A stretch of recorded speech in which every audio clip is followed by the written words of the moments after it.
সবজির ফেলে দেওয়া অংশ দিয়ে যে এত সুন্দর রেসিপি তৈরি করা যায় শুনলে আপনি অবাক হয়ে যাবেন। আসসালামু আলাইকুম, hello viewers, welcome to my channel. কেমন আছেন সবাই? নিশ্চয়ই খুব ভালো আছেন। আপনাদের দোয়া অনুপ্রেরণায় আমিও খুব ভালো আছি। তাই চলে আসলাম আজকে নতুন আরেকটি রেসিপি নিয়ে। আজকের রেসিপি ফুলকপির ফেলে দেওয়া ডাঁটার ভর্তা। রেসিপিটি দেখতে হলে সম্পূর্ণ ভিডিও স্কিপ না করে দেখতে হবে। তাহলে চলুন কিভাবে আমি এই ফুলকপির ডাঁটার ভর্তা বানিয়েছি তার রেসিপি আপনাদের সঙ্গে শেয়ার করি।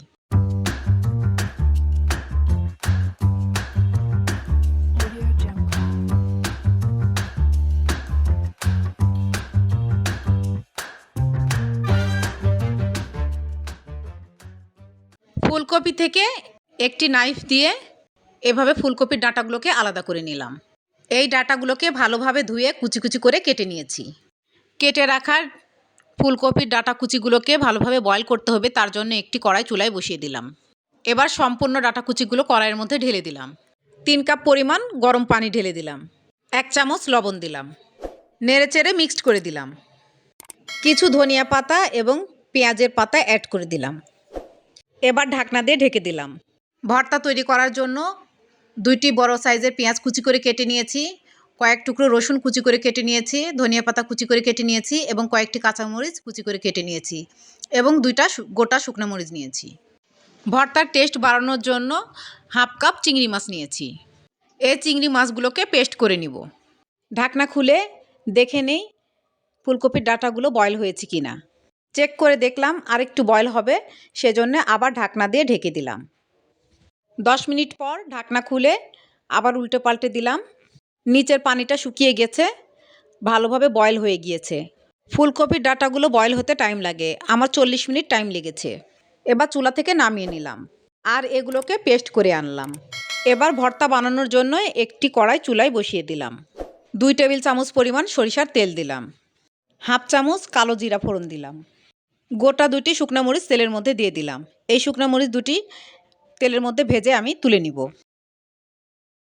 এরপর রসুন কুচি দিয়ে দিলাম, সম্পূর্ণ পেঁয়াজ কুচি দিলাম এবং কেটে রাখা কাঁচামরিচ কুচিগুলোও দিয়ে দিলাম। এবার নেড়েচেড়ে মিক্সড করে দিলাম।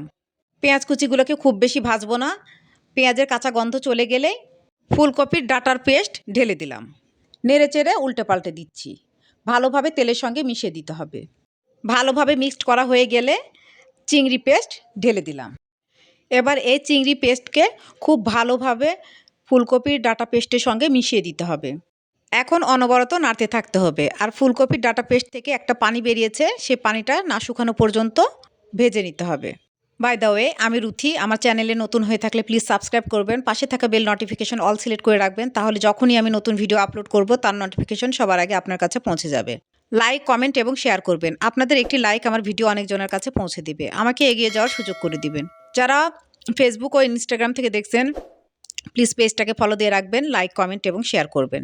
যারা already like, comment, share, subscribe এবং ফলো দিয়েছেন তাদেরকে ম্যানি ম্যানি থ্যাঙ্কস। আজকে আমার চ্যানেলের এই ভিডিওটি যিনি ফার্স্ট ভিজিট করেছেন তাকেও ম্যানি ম্যানি থ্যাঙ্কস। আমার অন্যান্য রান্না দেখতে চাইলে প্লেলিস্টে ক্লিক করবেন, আমার সব রান্না দেখতে পেয়ে যাবেন। নতুন কোনো রান্নার রেসিপি দেখতে চাইলে কমেন্টে অবশ্যই আমাকে জানাবেন, আমি ট্রাই করব। চিংড়ি মাছ দেওয়ার পরে এত সুন্দর ফ্লেভার বের হচ্ছে যে বাসায় ট্রাই না করলে বুঝতেই পারবেন না। আর এই ভর্তাটার টেস্টটাও অসাধারণ। ভাবতে পারবেন না ফেলে দেওয়া জিনিস দিয়ে যে এত ভালো রেসিপি তৈরি করা যায়। গরম ভাতের সঙ্গে অসাধারণ লাগে। একবার খেলে আপনি এই ফুলকপির ডাঁটা আর ফেলেই দিবেন না, বারবার খেতে মন চাইবে।